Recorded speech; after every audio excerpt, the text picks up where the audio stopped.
Bakit nga ba kami tumigil dito sa expressway pagkatapos ng toll? Alamin sa vlog natin ngayon, pero bago yun, i-follow nyo muna syempre ako. Araw-araw tayo nag-upload ng mga vlogs, daily vlogs dito sa Facebook page natin. Sana magustuhan nyo, hinahandog ko sa inyo daily. So guys, wala tayong magagawa. Mainit talaga yung sakyan natin. Wala tayong magagawa guys. Sabihin na lang natin. Good morning neighbors.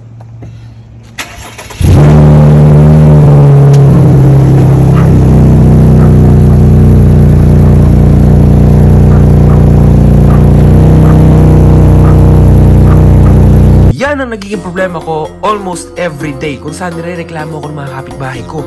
So tuwing may ride kami, depende kung south to north. Kapag south kami, dito kami sa Magallanes Shakey's nag-meet up. Punong-puno yung parking lot na, grabe. Kapag nag-ride na kami, hindi ko nga alam minsan na naka-sports car din ako sa sobrang dami nila. Uy, grabe oh! Camaro! Wow! Camaro, sana all naka-Camaro! Dream come true! Kiki ng FTO yan! Ay, nakaabot na din si Aaron. I wanna play! So mga bro, dito kami tumitigil kasi hinihintay namin yung iba. Sa sobrang dami namin, kapag nauuna na kada isa nagbabayad ng toll, doon na namin siya making sa destination. So para regroup to, dito kami maghihintay sa lahat. Dami namin, katas ng scatter, click the link. Paano naman yan? Napaka-traffic naman! Sobrang traffic itong mga sports car na to kasi harurot ng harurot, singitan sa traffic.